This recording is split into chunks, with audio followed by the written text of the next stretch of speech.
Hello friends, இன்றைக்கி நம்ம பார்க்க போகிறது ஜாப்பனீஸ் அனிமே சீரிஸான love and life season 1 episode 11 தான் இன்னைக்குள்ள வீடியோவில் பார்க்க போகிறோம். உங்களுக்கு இந்த வீடியோ பிடிச்சிருந்தது அப்படின்னா லைக் பண்ணிட்டு அப்படி மறக்காம நம்ம சேனலை சப்ஸ்கிரைப் பண்ணிருங்க. இந்த எபிசோடில் நிறைய டீடைல்ஸ் இருக்குது. என்னால் சில விஷயங்களை டேரெக்டாக எக்ஸ்பிளைன் பண்ண முடியாது. ஸோ நீங்களே பார்த்து புரிஞ்சுக்கிட்ட ட்ரை பண்ணுங்க. என்னால் முடிஞ்ச அளவுக்கு நானுமே டீட்டெயிலாக எக்ஸ்பிளைன் பண்ண ட்ரை பண்ணுறேன். சரி வாங்க நம்ம வளவலன்னு பேசாமல் இன்னைக்குள்ள கதைக்குள்ளே போகலாம். இன்றைக்கி நம்ம பார்க்க போகிறது love and life season 1 episode 11. நீசுகாவோட பிரதரோட மேரேஜ்க்கு இவங்க எல்லாருமே இப்போ போய்கிட்டு இருக்காங்க. எங்களை இன்வைட் பண்ணதுக்கு ரொம்ப தேங்க்ஸ் நீசுகா. நம்ம எல்லாரும் இப்படி ஒன்றா நான் எதிர்பார்க்கவே இல்லை. இது உன் பிரதரோட மேரேஜ் ஆச்சு, நீ நேரத்துக்கு அங்கே இருக்க வேணாமா நம்ம ஹீரோ கேட்கவும் வந்திருக்கிற ரிலேட்டிவ்ஸ் ஏதாச்சும் கேள்வி கேட்டுட்டே இருப்பாங்க. நான் டென்ஷன் ஆவேன். நானே இப்போதான் எங்கள் அண்ணனுக்கு கல்யாணம் நடக்குன்னு நிம்மதியாக இருக்கேன். எங்கள் அம்மாக்கும் எங்கள் அப்பாவுக்கும் இந்த நோட்டீஸ் மூலியமாக தான் கல்யாணம் ஆச்சு. அவங்க ரொம்பவே ஹாப்பியாக இருக்கும். அவங்க பசங்களுக்கும் இதே மாதிரி நோட்டீஸ் மூலியமாக கல்யாணம் நடக்கணும்னு ஆசைப்பட்டாங்க. நல்ல வேலை எனக்கு பதில் எங்கள் அண்ணா அதை பண்ணிட்டான். எனக்கு சந்தோஷமா இருக்கு அப்படின்னு நீசக்கா சொல்கிறான். அசைன் பண்ணப்பட்ட ஒய்ஃப் தான் நம்மளோட டெஸ்டினேட்டட் லவ்னா. நான் ரெரீனாவை லவ் பண்ணுறேன்னா, ஆனால் நான் டாக்கசாக்கியை தான் லவ் பண்ணுறேன். 5th இருந்து லவ் பண்ணுறேன். அவள் தான் என்னோட டெஸ்டினின்னு நினச்சேன். ஆனால் டாக்கசாக்கி எதையோ ப்ரொடெக்ட் பண்ணுறதுக்காக பொய்கள் சொல்கிறா அப்படின்னு நிக்கராஷி சொன்னா. அது என்ன பொய்யா இருக்குன்னு நம்ம ஹீரோ யோசிச்சுட்டு போயிட்டு இருக்கும்போது, நீங்க 4 பேரும் அசைன்ட் கப்பிள்ஸா அப்படின்னு ஒருத்தவங்க வந்து கேட்கவும், இல்ல இந்த இவனும் அந்த லாங் ஹேர் பொண்ணு தான் அசைன்ட் பார்ட்னர் அப்படின்னு நீசக்கா சொல்லவோ, ஓ அப்படியா சாரி, நான் பப்ளிசிட்டி செரமோனியல் ஹால்ல இருந்து வரேன். பேம்ப்ளெட்க்கு கப்பிள் மாடல்ஸ் தேடிட்டு இருக்கோன்னு அவங்க சொல்லுவோம். ஆனா நாங்க ஹை ஸ்கூல்ல எல்லாம் படிக்கிறோம்னு அவங்க கேட்கறாங்க. அவங்க தான் எங்க டார்கெட். நோட்டீஸ் மூலியமா இந்த ஸ்கூல் ஸ்டூடெண்ட்ஸ் கூட கல்யாணம் பண்ணிட்டு ஹாப்பியா இருக்காங்கிறதுக்கு தான் இந்த அட்வர்டைஸ்மெண்ட். உங்களுக்கு இதுல வெட்டிங் ட்ரெஸ்ல மாடலிங் பண்ண இன்ட்ரெஸ்ட் இருக்கான்னு அவங்க கேட்கவும், வெட்டிங் ட்ரெஸ்லயா நம்ம ஹீரோ வைக்கப்படுறான், நீ ஏன்டா வைக்கப்படுறான் நீசக்கா கேட்கறான். இது ஒரு வெட்டிங் ட்ரையல் மாதிரி நம்ம இதை பண்ணலாம் அப்படின்னு சொல்லி மீசக்கி சொல்லவும், ரெரினாவோ ஓகே சொல்றா. அப்ப கூடிய சீக்கிரமே நாங்க அவங்களை காண்டாக்ட் பண்றோம். அந்த ஃபார்ம்ல அவங்க காண்டாக்ட் இன்ஃபோ எழுதுங்கன்னு அவங்க கொடுக்குறாங்க. வெட்டிங் ட்ரெஸ்ல நீங்க 2 லேடிஸும் அழகா இருப்பீங்க. ஷூட்டிங் டைம்ல உங்க பார்ட்னரா நீங்களும் வந்து பார்க்கலாம் சார் அப்படின்னு அவங்க நம்ம ஹீரோ கிட்ட சொல்லவும், நம்ம ஹீரோவோ கொஞ்சம் வெக்கப்படுறான். இவன் நீசுகாவோட பிரதர் மேரேஜ் ஸ்டார்ட் ஆகுது.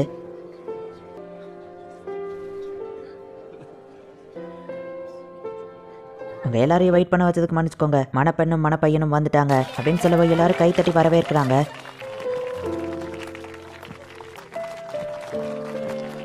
யோச்சி, மேரி உங்க வெட்டிங்க்கு கங்க்ராச்சுலேஷன்ஸ். என்னோட பேரு ஈட்டோ. மினிஸ்ட்ரியில இருந்து இவங்களோட அந்த நோட்டீஸ் ஹேண்டில் பண்ணது நான் தான். இவங்க ஒன்னா சேர்ந்திருக்கிற இடத்துல உங்க எல்லாரையும் சந்திச்சதுல சந்தோஷம். 4 வருஷத்துக்கு முன்னாடி உங்களுக்கு நோட்டீஸ் போச்சு. அப்ப இவங்க காலேஜ்ல படிச்சுட்டு இருந்தாங்க அப்படின்னு அவங்க லவ் ஸ்டோரி ஆரம்பிச்சதுல இருந்து ஒரு வீடியோ மேக் பண்ணி வச்சிருக்காங்க. அப்படின்னா என்னோட கல்யாணத்திலேயே இது நடக்கும்ல அப்படின்னு நம்ம ஹீரோ வைக்கப்பட்டுட்டு, நான் ஒருவேளை நான் ரெரினாவை சூஸ் பண்ணா மியூசிக்கி கூட நான் இருந்த விஷயமே இல்லாத மாதிரி போயிடும் நம்ம ஹீரோ யோசிக்கிறான். ரெரினா உன்னை பார்த்தாலே தெரியுது ரொம்பவும் எக்ஸைட்டடா இருக்க போல அப்படின்னு மியூசிக்கி கேட்கவும், ஸ்கூல்ல திடீர்னு 2 பேர் என்கிட்ட பேசினாங்க. யாருமே என் ஸ்கூல்ல அவ்வளவா பேச மாட்டாங்க. எனக்கே சர்ப்ரைஸா இருந்துச்சு. அப்புறமா ஃபெஸ்டிவல் அன்னைக்கு கூட வந்திருந்தாலே அவளும் என்னோட ஃப்ரெண்டு தான், புதுசா கிடைச்சிருக்கா. ஒரு விஷயங்கள்லாம் என் லைஃப்ல நடக்கிறதுக்கு காரணமே நீயும் யோகரியும் தான். நீயும் யோகரியும் லைஃப்ல வந்ததுக்கு அப்புறம் தான் என் லைஃபே ஃபன்னா மாறிச்சு. ஸோ ரொம்ப தேங்க்ஸ் மீசக்கி அப்படின்னு ரெடினா சொல்லவும், நம்ம ஃப்ரெண்ட்ஸ் ஆனதுல எனக்கும் சந்தோஷம். நீ எப்பவுமே ஸ்ட்ரைட் ஃபார்வர்டா ஹானஸ்டா இருக்கிற, எப்பவும் உன் கூட ஃப்ரெண்டா இருக்கணும்னு தான் எனக்கும் ஆசை. மறக்காம உன் வெட்டிங்க்கு என்ன இன்வைட் பண்ணிரு. நீங்க 2 பேரும் சேர்ந்தா கண்டிப்பா உங்க லைஃப் ரொம்பவும் ஹாப்பியா இருக்கும். கல்யாணத்துல நான் ஸ்பீச்னால கொடுக்குறேன்ப்பா அப்படின்னு மீசக்கி சிரிச்சுட்டே சொல்றா. ஆனா மீசக்கி அப்படி பேசுறது கேட்டுட்டு ரெடினா ஒரு மாதிரி ஆகுறா. கல்யாணம் முடிஞ்சு இப்போ போட்டோ ஷூட் எடுத்ததுக்கு அப்புறமா எல்லாரும் கீழே சாப்பிட போங்க அப்படின்னு சொல்றாங்க. அப்ப நம்ம ஹீரோ, அச்சோ எங்க போச்சு காணும் நம்ம ஹீரோ திட்டுவோம். என்னாச்சுன்னு நீசக்கா கேட்கறான். என் போனை மறந்து கீழே டேபிளே வச்சுட்டு வந்துட்டேன்னு நினைக்கிறேன். இருங்க நான் போய் எடுத்துட்டு வந்துட்டு தான் நம்ம ஹீரோ போறான். உட்காந்துருந்த அந்த டேபிள்ல தான் நம்ம ஹீரோ போனை விட்டுட்டு போயிருக்கான். அதை வந்து நம்ம ஹீரோ எடுக்கும்போது டாக்கசாக்கி அங்க உட்காந்துருக்கா. என்னாச்சு நீ ஓகே தானே நம்ம ஹீரோ கேட்குவோம். ஆனா ஓகே தான், மேரேஜ் செரமனியை பார்த்து ஜஸ்ட் கொஞ்சம் எமோஷன் ஆயிட்டேன் அவ்வளவுதான் அப்படின்னு சொல்லிட்டு அவ அழுதுட்டு இருக்கா. உன்னை பார்த்தா நீ ஓகே மாதிரி தெரியலையே, என்னாச்சு சொல்ல நம்ம ஹீரோ கேட்கவும், சாரி நான் போய் தான் சொன்னவா சொல்றா. என்னாச்சு நம்ம ஹீரோ கேட்கவும், அதை என்னால உன்ட்ட சொல்ல முடியாது அப்படின்னு சொல்றா. மணப்பெண் அந்த பொக்கைவை தூக்கி போடவோ பெண்கள்லாம் பிடிக்கிறதுக்கு ரெடியா நின்றுட்டு இருக்காங்க. ஆனா ரெரினா நம்ம ஹீரோவை காணுமேன்னு தேடி அங்க கீழே வரா. நீ ஓகே ஆகணும்னா நான் என்ன பண்ணணும்னு சொல்லி என்னால முடிஞ்சதை நான் பண்றேன். நான் ஏதாச்சும் பண்ணணுமா அப்படின்னு நம்ம ஹீரோ கேட்கறான். எனக்கு கவலை இல்லை, பொய்யாவாச்சும் அட்லீஸ்ட் என்கிட்ட ஒரு தடவை ஐ லவ் யூன்னு சொல்ல அப்படின்னு டாக்கசாக்கி நம்ம ஹீரோவை பார்த்து கேட்கறா. ஹீரோ எமோஷன் ஆகி டக்குன்னு அவளை கிஸ் பண்றான். அவ ரொம்பவுமே ஹாப்பி ஆகிறா. பட் ரெரினா இது எல்லாத்தையுமே கதவுக்கு வெளியே நின்று பார்த்துட்டு இருக்கா. கல்யாண பொண்ணு தூக்கி போட்டு அந்த பொக்கேவை வேற ஒரு பொண்ணு பிடிக்கிறா. இவங்க கிஸ் பண்றதை பார்த்துட்டு ரெரினா அங்கிருந்து ஓடிடுதா. நம்ம ஹீரோ வீட்டுக்கு வந்ததுக்கு அப்புறமா யோசிச்சு பாக்குறான். நான் அப்படி நடந்துக்கிட்டது நியாயம் இல்ல, சாரி, இப்போ நான் ஓகே தான், நீ கவலைப்படாத அப்படின்னு டாக்கசாக்கி சொல்றா. அந்த மொமெண்ட்ல இருந்த என்னோட ஃபீலிங்ஸ் போய் கிடையாது. ஆனா அதுக்கப்புறம் அதை நினைச்சு நான் கொஞ்சம் வருத்தப்பட்டேன். டாக்கசாக்கியை நான் ஃபர்ஸ்ட் கிஸ் பண்ணப்போ இருந்த ஃபீலிங்க்கும் அப்போ இருந்ததுக்கும் ரொம்பவே டிஃப்ரெண்ட் இருந்துச்சு. கிளாஸ்ல அவ தள்ளி இருந்தா கூட என் பக்கத்திலேயே இருந்த மாதிரி தான் எனக்கு தோணும். ஆனா இப்ப அவ பக்கமாவே இருந்தாலும் தூரமா இருக்கிற மாதிரி தோணுது. மியூசிக்கியை செலக்ட் பண்ணாத ஒருத்தங்கிட்ட நான் எதுக்காக சொல்லணும் அப்படின்னு இக்ராஷி சொன்ன எல்லாத்தையும் நம்ம ஹீரோ யோசிச்சு பாக்குறான். கடைசியில நான் செஞ்ச விஷயங்கள் எல்லாரையுமே காயப்படுத்த தான் செய்தில்ல அப்படின்னு நம்ம ஹீரோ அப்படியே தூங்கிருந்தான்.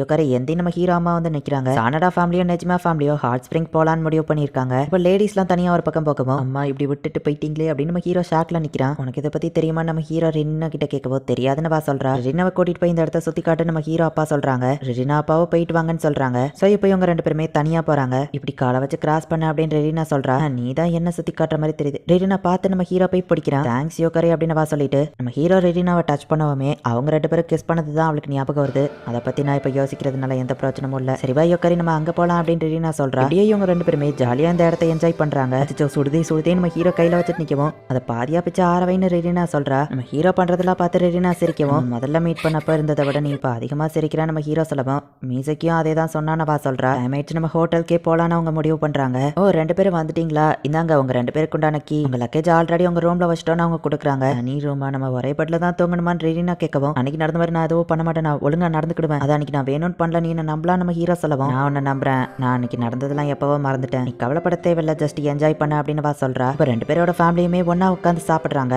யோகரி உங்க அம்மா கூடயோ தங்கச்சி கூடயோ சேர்ந்து சுத்துறது எனக்கு ரொம்பவே ஃபன்னா இருந்துச்சு. நானும் ரெரினாவும் தனியா சுத்துறதோட இது ரொம்பவே ஜாலியா இருந்தது. நீங்க வந்ததுக்கு தேங்க்ஸ் அப்படின்னு ரெரினாவோட அம்மா சொல்லவும் உங்களை இன்வைட் பண்ணதுக்கு உங்களுக்கு தான் தேங்க்ஸ் சொல்லணும்னு நம்ம ஹீரோ சொல்றான். இப்போ நம்ம ஹீரோ ஹாட் ஸ்ப்ரிங்ல குளிக்கிறதுக்காக போறான். அந்த இடத்துல யாருமே இல்ல. இப்பதான் ரிலாக்ஸிங்கா இருக்கு அப்படின்னு நம்ம ஹீரோ உட்கார்தான். உமன்ஸ் ஹாட் ஸ்ப்ரிங்குள்ள யாரோ என்டர் ஆகிற சவுண்ட் கேக்குது. பக்கத்திலேயே தான் லேடிஸ்க்கும் ஹாட் ஸ்ப்ரிங் இருக்கு போல நம்ம ஹீரோ பாக்குறான். ரெரினா சவுண்ட் கேட்கவும் நீயா நம்ம ஹீரோ கேட்கறான். ஆமானவா சொல்றா. இங்க உட்டால செஞ்சிருக்காங்க, அங்க எப்படின்னு கேட்கவும் இங்க ஸ்டோனால செஞ்சிருக்காங்கன்னு வா சொல்றா. யோகரியா நீ அங்க தனியா தான் இருக்கியான்னு கேட்கவும் ஆமா நம்ம ஹீரோ சொல்றான். இக்ராஷி சொன்னதை பத்தி நீ என்ன நினைக்க, இந்த டெஸ்டினேட்டட் லவ் மேலாம் உனக்கு நம்பிக்கை உண்டா அப்படின்னு வா கேட்கவும் உண்மையை சொல்ல போனா எனக்கு தெரியல நம்ம ஹீரோ சொல்லவும் சயின்டிஃபிக் காலத்துல இதுல நம்புறது கொஞ்சம் கஷ்டம் தான் அப்படின்னு ரெரினா சொல்லவும் சொல்லப்போனா நான் இப்போ இருக்கிற ஸ்கூல்ல இருக்கிறதுக்கு காரணமும் நல்லா படிச்சதுக்கு காரணமுமே மீசக்கி தான். எலிமெண்டரி ஸ்கூல் படிக்கும் போது டாகசாக்கி தான் என்னோட டெஸ்டினேட்டட் லவ்னு நான் நினைச்சேன். அதனால தான் நான் எல்லாத்தையுமே பண்ணேன். அவளுக்கு அது தெரியாம கூட இருக்கலாம், அவ என்னை விட்டு தூரமா இருக்கலாம், ஆனா என்னோட விதி இப்போ இப்படி இருக்குன்னா அதுக்கு காரணம் மீசக்கி தான் அப்படின்னு நம்ம ஹீரோ சொல்லவும் அப்படின்னா நீ இப்போ இப்படி இருக்கிறதுக்கு காரணமே மீசக்கி தானே அப்படின்னு சொல்லி ரெரினா கொஞ்சம் ஒரு மாதிரி சோகமாகறா. யோகரி நீ மட்டும் தான் தனியா இருக்கியா, யாரோ பேசுற மாதிரி சவுண்ட் கேட்டுச்சு. நம்ம ஹீரோவோட அப்பாவும் ரெரினாவோட அப்பாவும் வராங்க. ஃபேமஸான கலர் எங்க இருக்குன்னு சொல்லவும் எங்க எனக்கு பரியல் மவுண்ட் மட்டும் தான் பிடிக்கும் நம்ம ஹீரோ சொல்றான். இப்போ இவங்க 2 பேருமே ஒரே ரூம்ல ஒன்னா தூங்குறாங்க. ஆனா நம்ம ஹீரோக்கு தான் தூக்க வர மாட்டேங்குது. அப்ப ரெரினா எந்திக்கிற மாதிரி சவுண்ட் கேட்குமா, அவ என்ன பண்றான்னு நம்ம ஹீரோ யோசிக்கிறான். யோகரி உன்ட்ட கொஞ்சம் பேசணும் அப்படின்னு வா சொல்லவும் லைட் ஆன் பண்ணவா நம்ம ஹீரோ கேட்கறான். இல்ல வேண்டாம், லைட் ஆன் பண்ணா நான் ஷையா ஃபீல் பண்ணுவேன், என்னால பேச முடியாது அப்படின்னு வெக்கப்பட்டு அமைதியா இருக்கவும் இந்த இடம் சூப்பரா இருக்கு, ஹாட் ஸ்ப்ரிங் நான் என்ஜாய் பண்ணேன், நெக்ஸ்ட் டைம் நம்ம மீசக்கியவும் நீசக்காவையும் இன்வைட் பண்ணலாம், அது இன்னும் ஜாலியா இருக்கும் நம்ம ஹீரோ பேசிட்டு இருக்கோம். யோகரி நான் ரொம்ப நாளாவே இதை பத்தி யோசிச்சுட்டு இருக்கேன், நீ எனக்கு பதில் மீசக்கியவே செலக்ட் பண்ணு அப்படின்னு சொல்லி ரெரினா சொல்றா. ஹீரோ இதை கேட்டு ஷாக் ஆகுறான். ஒரு பக்கம் மீசக்கிய காமிக்கிறாங்க. நம்ம ஹீரோ கொடுத்த ரப்பரை வச்சு அவளுமே ஃபீல் பண்ணிட்டு இருக்கா. இந்த இடத்துல இந்த எபிசோட் முடியுது. டாகசாக்கி என்னடானா ரெரினாவை சூஸ் பண்ணட்டும் நம்ம ஹீரோ அப்படின்னு சொல்லிட்டு அவ விட்டு கொடுத்துடலான் இருக்கா. இப்போ ரெரினா என்னடானா நீ மீசக்கியவே சூஸ் பண்ண அப்படின்னு சொல்றா. சின்ன வயசுல இருந்தே மீசக்கி நம்ம ஹீரோவை லவ் பண்றா, நம்ம ஹீரோவை மீசக்கிய லவ் பண்றான். பட் நம்ம ஹீரோவோட டெஸ்டினேட்டட் லவ் ரெரினா தான் அப்படின்னு சொல்லி நோட்டீஸ்ல வந்திருக்கு.